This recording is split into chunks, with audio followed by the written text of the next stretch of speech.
The Tel al-Zaatar battle took place during the Lebanese Civil War on August 12, 1976. Tel al-Zaatar was a UNRWA-administered Palestinian refugee camp housing approximately 50,000–60,000 refugees in northeast Beirut. Background: with the breakdown in authority of the Lebanese government, the militancy of radical faction increased. After Guardians of the Cedars and Tiger militia forces took control of the Quarantina district on 18 January 1976 by committing a massacre known as the Quarantina massacre. On 4 January 1976, a thin cordon was established around the camp by 300 fighters from the al-Tanzim and 100 fighters from the Maroun Kauri group in an effort to contain the Palestinians. The Maroun Kauri group was a Dikwan air-based militia. One road was left open to allow Palestinian evacuation towards Ali, but the Palestinians refused to enter into dialogue with the Lebanese front. Our air forces surrounded and attacked JIS al-Bashar and Khatib, and Guardian of the Cedars troops engaged the adjacent, mainly Shiite, area of Nabaa, which contained large numbers of leftist forces.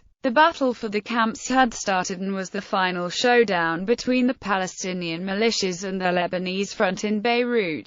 It was one of the hardest battles fought during the war. Syria put itself forwards as if mediator, on the basis of historic claims. Syrian forces with Soika units were intervening on behalf of hard-pressed right-wing militias by April. The influence of Syria led to the election of Elias Sarkis. By the first week of June, Syrian forces had applied a blockade of West Beirut, a predominantly Muslim section that contained the Palestinian headquarters, leaving only the southern route open. From the 22nd of June, the Falangist forces, many Christian residents of Ras el-Dekwana and Mansouria controlled by Maroun Kauri with Syrian backing, intensified the blockade to a full-scale military assault that lasted 35 days. The Lebanese right-wing militias had laid siege to the refugee camp for 3 months. When the camp fell, the Palestinian deaths numbered in the thousands.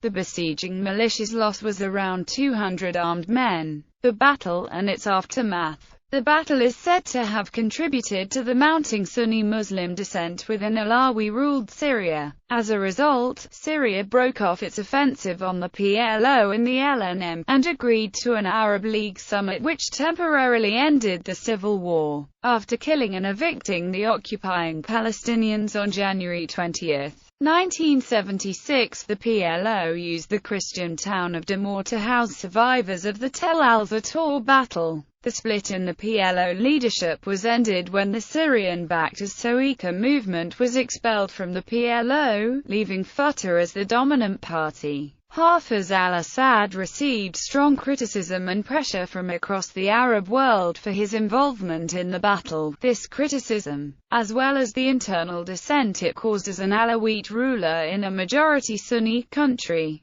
led to a ceasefire in his war on the Palestinian militia forces. Estimations of the numbers of victims. Koban writes that 1,500 camp occupants were killed in one day and a total of 2,200 were killed throughout the events. Canadian artist Jace Saloom states that 2,000 people died during the entire siege, and 4,000 were wounded. World Socialist website The Bitter Legacy of Syria's Hafez al-Assad by Jean Shaul and Chris Marsden, 16 June 2000, gives a figure of 2,000 refugees for Tel al-Zaatar. Bibliography: William Harris, Faces of Lebanon, Sects, Wars, and Global Extensions. Helena Koban, The Making of Modern Lebanon.